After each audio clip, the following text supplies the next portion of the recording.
I did say I wanted NVH, didn't I? For those of you who aren't aware, NVH stands for noise, vibration, and harshness. It's an element of engineering that a lot of car manufacturers take into consideration when they're building their cars. They make nice, soft rubber bushings. They make comfortable, pliable suspension. Also that the car rides nice, even though it's still sporty. But it doesn't vibrate much. It kind of muffles noise a little bit. It's for the average driver.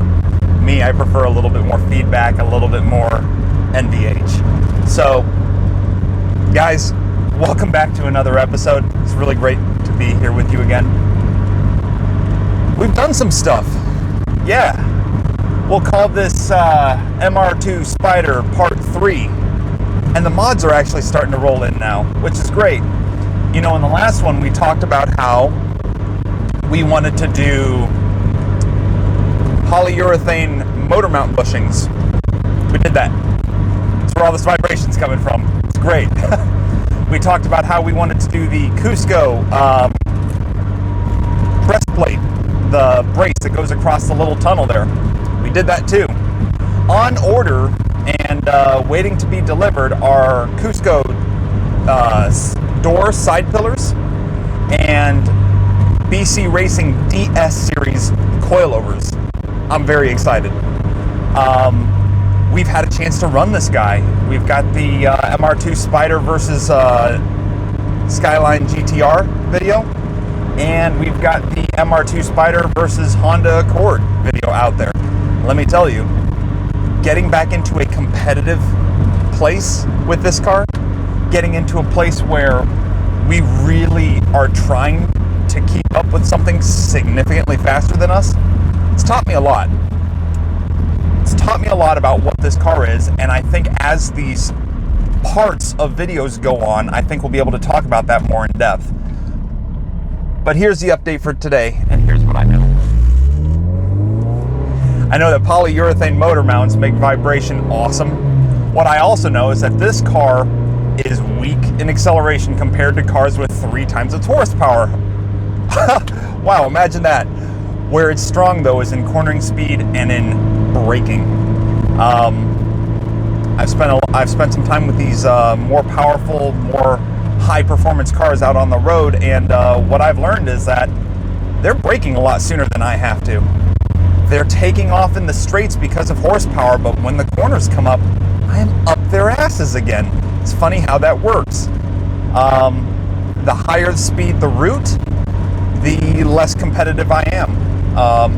In our favorite route, the one I've been videoing the most recently, there are 2 sections. One is very technical, mid-speed, where I excel. I'm able to win in braking, I'm able to win in cornering.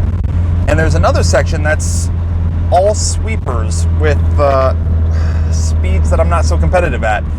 I don't even bother filming those anymore. Let's just say the results for me are embarrassing. I don't belong out there with these cars. We're not going to get into too much more detail than that. Let's keep the prosecution from getting too excited, but let's just say I'm not competitive out there, and I drive at a responsible and reasonable pace based on the laws of the road. That's what I do, because I'm a responsible citizen. That's what we do here. But this car, it is competitive. It is quick. It is fast. I'm still dedicated to wanting to stick with the 1ZZ and see what it can do. I do believe that I want a newer 1ZZ, and I do want a 6-speed transmission. The reason I want those 2 is because it keeps a price point that I'm happy with, and it allows me to see what these cars can really do. I am finding that I really enjoy the 1ZZ mostly because it's forcing me to push my limits and making me a better driver as I get more and more competitive. That is what I want out of a car. I don't want just fast because it's fast. It's like we talked about with the Camaro. That's boring. So we're gonna stick with the 1ZZ. We're gonna see what it can really do. And when I'm ready to start being more competitive and I understand this car a little better, we may take that 2003 to 2007 era 1ZZ engine and turbocharge it, because then we know that it'll be highly reliable. We'll take that, pair it with a 6-speed transmission just to get rid of some of the misery that this car offers while driving at 75 miles an hour in fifth gear. And we'll do that as a way to just enjoy the car a little better long term. This car has widened my horizons. It has expanded my ability to drive. It has really given me a sense of satisfaction in driving a lightweight car. As such, I got to thinking, is there a train of thought that says, okay, you have a lightweight car, so you can add a bunch of weight to it and it's not going to hurt anything? Is there a point of view like that? I think a lot of people kind of hold that point of view. And what I've realized is, it's kind of the opposite.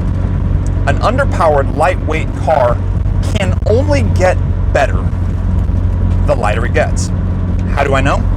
It's because in my last video versus the 2.0 liter Accord, turns out that putting another human being in the passenger seat of my car while driving was, in feeling, the equivalent of removing 30 horsepower from the motor and unhooking the sway bars. By comparison to what I'm used to, it was terrible.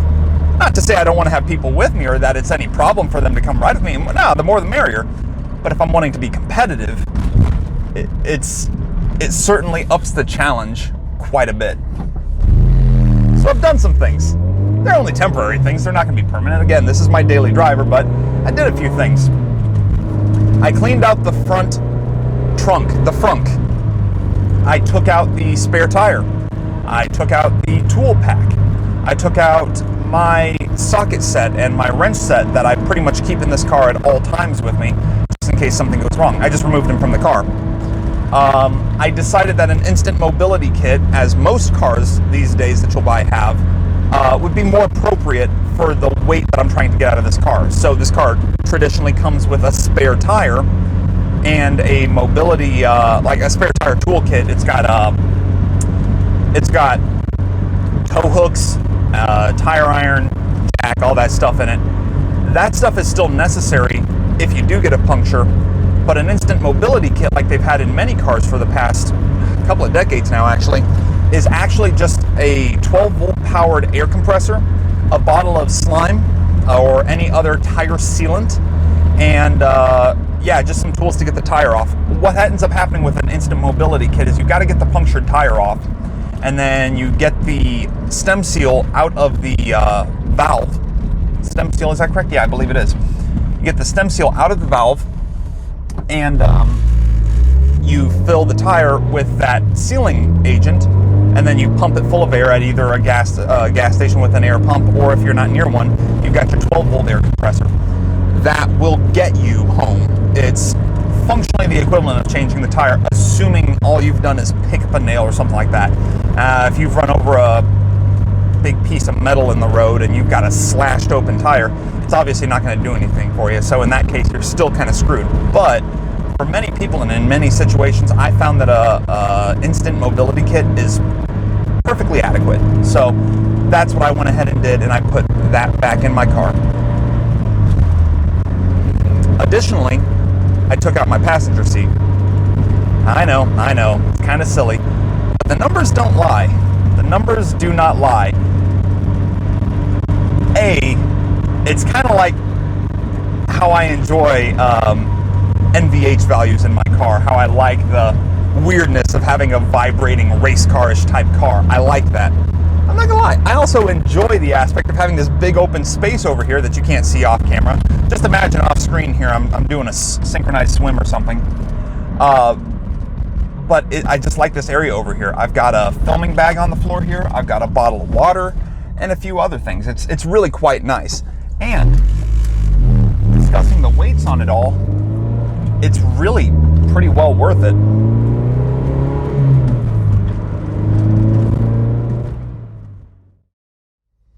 So, all that removed stuff, what is it worth? Well, I weighed some things before I got on the road here, and the seat that I removed, the passenger seat, comes in at 33.2 pounds, which for a factory seat is very, very light. Still, weight's weight. The tire and tool set that I took out was another 34.4 pounds. So the spare tire and the tool kit actually weighs a little bit more than the seat in this car, which is pretty cool.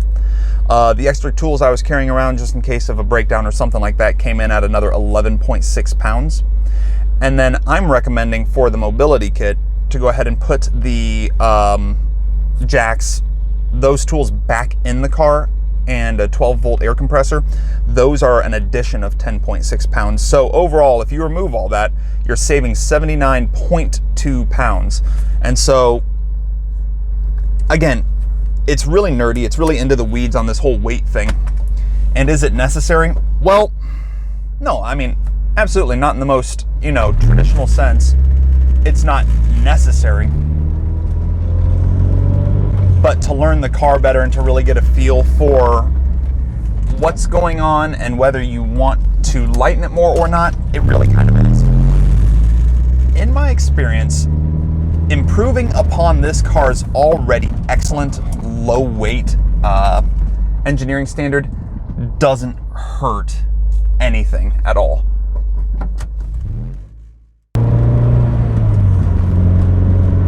So the next question then is, well, is the drive any better? So the motor mounts have made the feedback from the drivetrain significantly improved.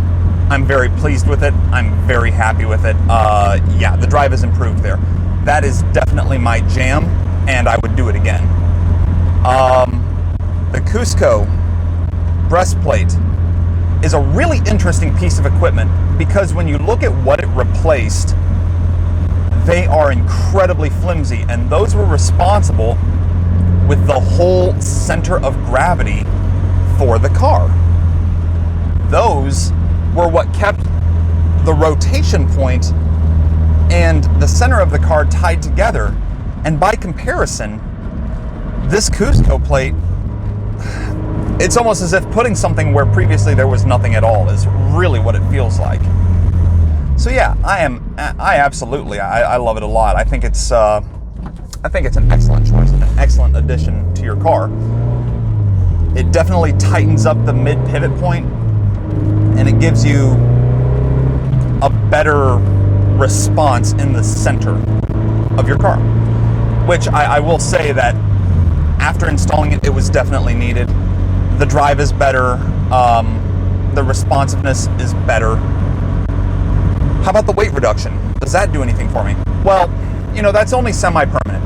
It's 4 bolts to take out the passenger seat, and I've got it in my garage. I've got the bolts, in a bag labeled. It's not a big deal to just go ahead and put those back in. So that's only semi-permanent, and it's kind of a hee-hee fun type thing to do, just to see what it's good for. But I will tell you, 80 pounds difference in this car, and then add to that the weight of another person in this car, feels incredible. I would imagine between the stuff that I took out of this car and the person and having a passenger, I would say that this vehicle has shed probably in the neighborhood of about 300 pounds total, if I had to guess, which is, in a car that's already built to be light, is not insignificant at all. So yes, I would definitely say that I'm pleased with that.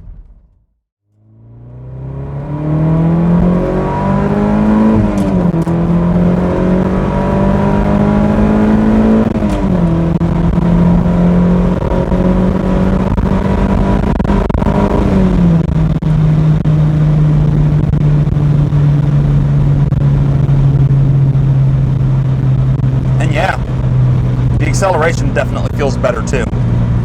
Funny story about these cars. I haven't really addressed this before, I don't think.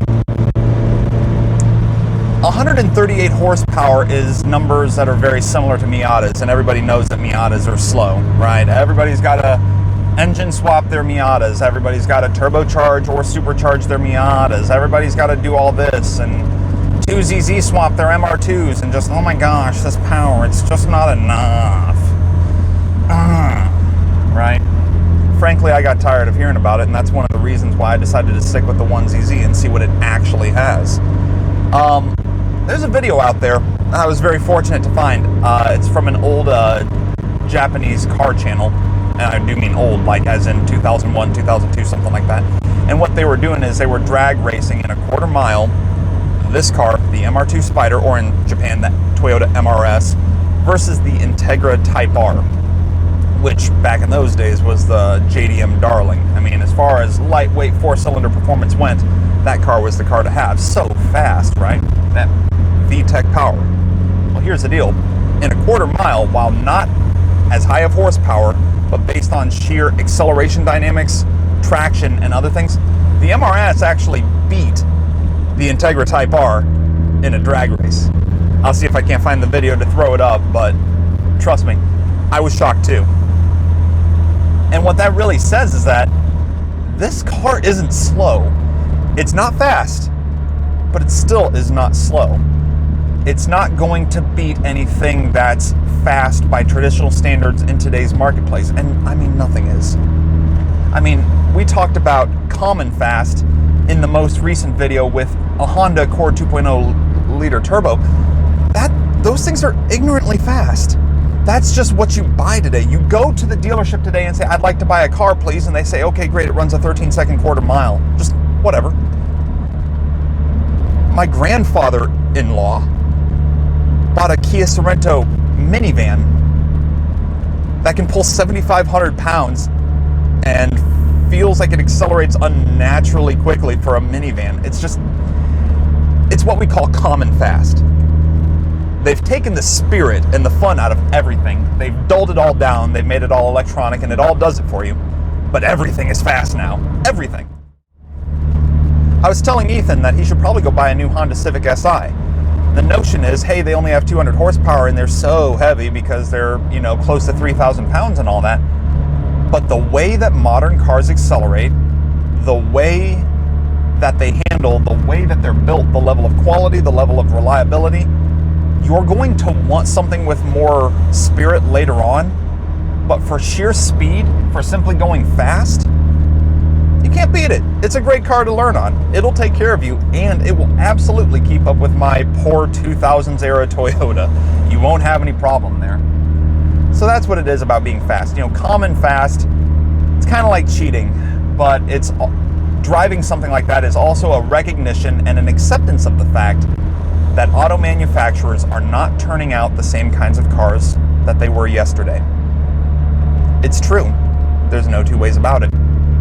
You'll never be able to buy another car like an MR2 Spyder, or like a Lotus Elise, or like a Honda,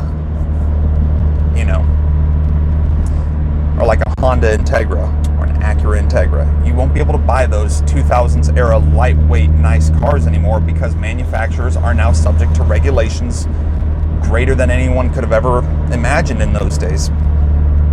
They're subject to safety standards that everybody's keeping up. I wonder, just hypothetically, when you buy a modern car, right? Let's say if Toyota was going to enter a new motorsport tomorrow and they wanted to promote their TRD Camry, for example. Great car, right? It's got 300 horsepower. It's a Camry.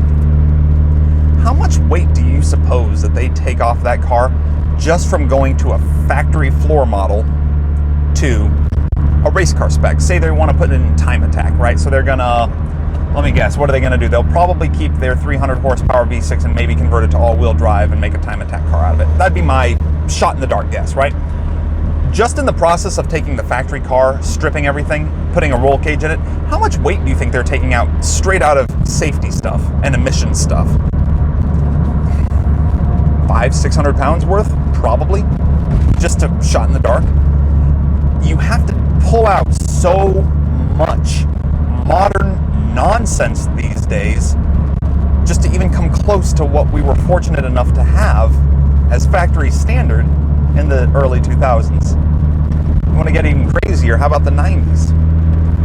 I always think about how hard it would be today to buy a really great 90s car. Like, say I really, really wanted an S13 again. I really wanted to travel that road again. Let's just say hypothetically, right?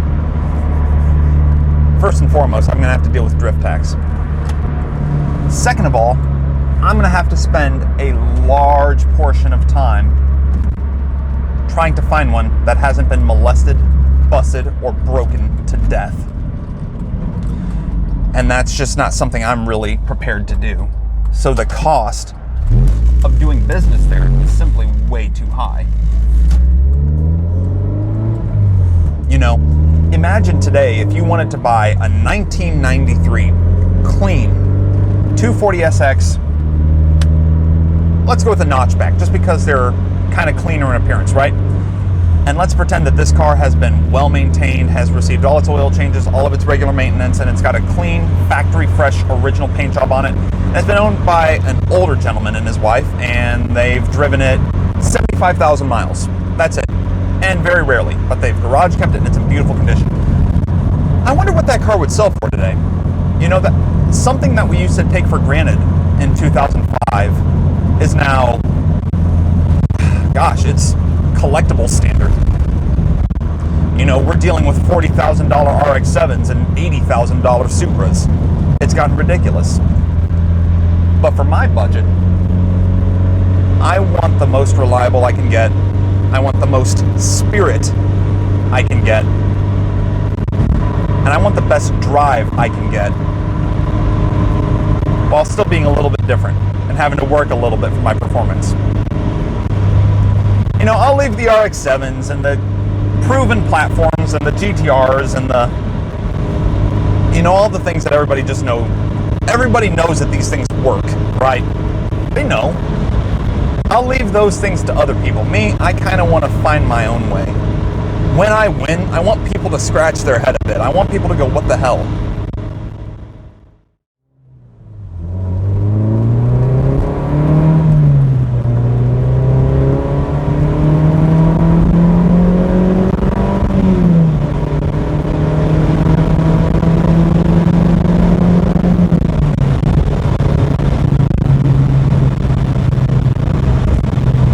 Guys, that's about it. If you haven't already, please subscribe to the channel, drop a like, and if you have friends who you think need to hear about this and need to get themselves an MR2 as well, go ahead and share it with them. It would mean a lot to me, and it helps the channel grow a lot. Let me tell you, I'm having the time of my life building this thing. I'm having the time of my life building this little community and interacting with you guys. As such, if you would, please get in contact with me. I'm over at on Instagram at inspired_drive. And feel free to drop a comment down below. It helps the channel grow as well. Plus, it gives me a notification whenever you do that so I can actually talk with you guys. So I'm looking forward to that. And again, I'm having fun. I hope you guys are too. As more mods come along, we'll be sure to review them as well. Go get you one of these, man. They're really great, and it only gets better. It only gets better, and I'm super excited to see what the future holds. As always, guys, please be safe.